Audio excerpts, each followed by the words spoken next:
Бүгүн Баткен шаарында гарнизондук саптык кароо болуп өттү. Анда 2021-жылдын 28-ноябрда Кыргыз Республикасынын Жогорку Кеңешинин депутаттарын шайлоого карата ички иштер органдарынын кызматкерлеринин даярдыктары текшерилди. Шайлоону ийгиликтүү өткөрүү боюнча кандай гана маселелер болсо ошонун баарын өз ордуна чечет деп ишенебиз. Суроолор барбы? 2021-28 ноябрында Жогорку Кеңештин депутаттарын шайлоо күнү белгиленген. Азыркы учурда 90 депутаттын ичинен 54 партия кызматы менен калган 36 депутат бир мандаттуу округдон шайланат.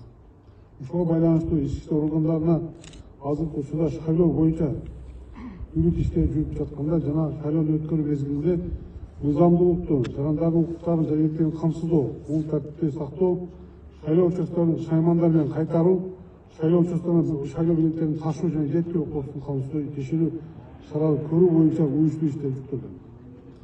Ошондой эле ички иштер органдарынын кызматкерлери тарабынан шайлоого байланышкан мыйзам бузуулар болтурбоо, алдын алуу иштерин уюштуруу, мыйзам бузуулар жөнүндө чогулган материалдарды өз убагында мыйзамдуу карап, саясий партиялардын жана талапкерлердин добуш сатып алуу аракетине бөгөт коюу боюнча иш-чаралар жүрүүдө.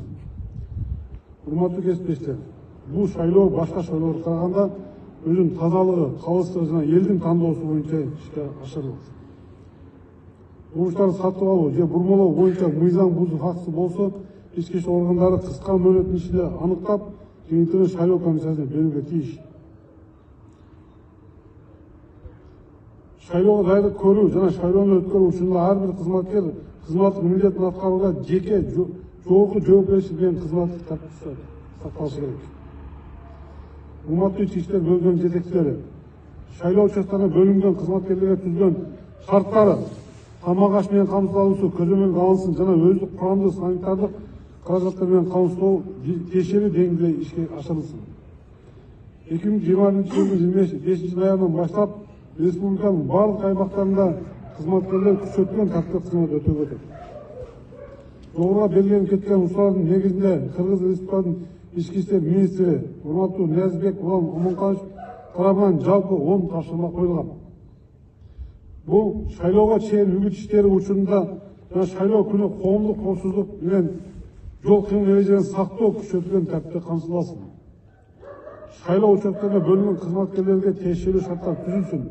Анын ичинде кызматкерлердин тамак ашы, медициналык жеткаптары жана башка керектүү каражаттар менен камсыздоо маселеси жеринде чечилсин. Бюллетендери жайларга, көчөлөргө жана эл көп чогулган аймактарга күчөтүлгөн күнү-түнү кайгылуу иштерин жүргүзүү уюштуруп, ар түрдүү мыйзам жана одона тартип бузууларга жол берилбесин. Добуш сатып алуу, административдик ресурсту колдонуу, шайлоо учурунда элди ташуу, ар түрдүү туура эмес маалыматты таратып, элди бөлүп жарууга, жарандар арасында бүлүк салуу жана башка ушул сыяктуу коомго жат көрүнгөн окуяларга, фактыларга жол берүү үчүн алдын ала мониторинг жүргүзүлүп, аныкталган фактыларга карата катуу чаралар көрүлсүн.